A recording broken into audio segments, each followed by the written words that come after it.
Just a few weeks ago, I spoke to Christine Clayfield to talk to her about her book, No Fourth River. Now she's a successful businesswoman. But listening to her life story, from terrible, terrible abuse, she knew she had a choice. Somehow, she got out and she made it. Enjoy watching. Just tell me, because I'm fascinated. Yes. What does the title of your book mean? Okay, it basically means I decided at some point after I was beaten into a coma that I would never ever, after having cried 3 rivers of tears for my father, the nuns in boarding school, and my first violent husband, I decided I'm not ever crying a river. So that's why it's called No Fourth River. Is your life story there? It is indeed, yes. It is. I explain everything. I lay everything bare in my book. The really, really bad, horrible, harrowing things, up to at the end the victories and the achievements. So that is indeed the life story, and it starts in Belgium when I was 5 years old. One of the worst days in my whole life. I think there's 3 really bad days.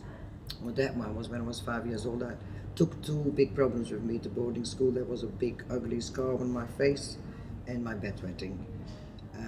So when I wet the bed the first night, I went to the nuns and said, "Sister, I wet the bed, could you please help me?" But it didn't go down very well at all. The nun was not happy with that. She said, "Well, strip your bed, take your sheets in your arms, and you have to walk all the way from your bedroom number 49 it was, and I had to walk with my wet sheets bundled in my arms through 249 beds in the dormitories while the nuns announced over the speaker, make way for number 49, the bedwetter." And the nun encouraged all the children to laugh at me, spit at me, calling me dirty names. There was a defining moment when you said enough. What was that? The defining moment came when I married my first husband, and during the 11th month of my marriage, I was beaten in hospital twice, and the last time he beat me, I was beaten into a coma. When I woke up from the coma, I just knew if I go back, I will die, because the beatings were more frequent, harder. And What's amazing is that you knew you had a choice.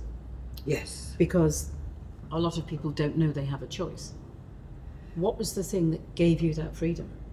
Yeah, I think that is very important what you just point out there, because that's also one of the messages that I think I would like to send to the world. When you are in a bad situation like that, you do indeed have the choice, but you've got to give yourself that option to make that choice, because very often people just go and sit in a corner and cry and don't make any changes. But what was the thing for you? Because how did you know? During the coma, I don't remember that it happened like that, but that's how it felt when I woke up. Well, all this stuff I have gone through, I can't live with that anymore. I really can't. I've had enough. I have to change. I have nowhere to go, but I will change my life around. If I can only help one person with this book, I'm happy. That's enough. And it now works out that so many people find inspiration in it, and I'm really touched with that and happy with that, because that's indeed what I wanted to achieve. So you got twin girls. Yes. You got a lovely husband. Yes, so we moved to England, yeah, and then, but this is how I came to the twin girls. They had a baby respiration monitor when we came home, when we moved to England, but I couldn't find one in England. The reason they had it because they were premature and they were twins, so they were more prone to have cot death syndrome. Yeah. So there were monitors available to try and prevent it, but I just could not find a good one to rent in the UK. And I said to my husband, "There you go, there's another gap in the market. Off you go." I can't find one, other people are looking, I'm going to manufacture one." When my kids at the age of roughly 4 or 5 years, the tradition in Belgium is that you have a little hollow figure with Santa Claus and Christmas. Couldn't find it anywhere in England. Said to my husband, "Gap in the market." That's your phrase, isn't it? That's Gap our in the phrase, market. yeah. So I was lucky because I spoke the language. I went to some Belgian manufacturers, Belgian chocolates, imported some, but then I imported Hollow Figures. People said, "Well, do you do chocolates as well?" I don't want figures. Yeah, of course I do. I get them tomorrow. And that all really expanded, and I'm now one of the biggest European importers of confectionery in my field in the UK. That's amazing. So I wrote some internet marketing book, business books. In my youth, there were certain things that I had to have in my handbag to keep me going, like some lip gloss and some condoms. Standard. Of course, yes. With maturity, it changes. What do you have? Well, maybe not for everyone. That's what you're laughing at. But what would you need in your bag today to keep you going? Condoms. Standard, you see? I would say the most important thing I would carry around with me would be my husband. That's a big bag. Exactly, but he needs to be in there. No, his Yeah. mind is thinking. The pictures of my kids and my husband, they all had an influence on my life. But at the moment, yes, my kids and my husband are the most important. That's also very important. People just chase money, money, money. But if you don't have the love, life is just empty, more empty than when it is with love, when you're surrounded with love. But the first person who gave that to you was you.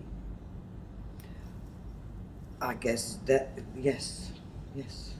I was the one who decided. I really like your view about what you just said.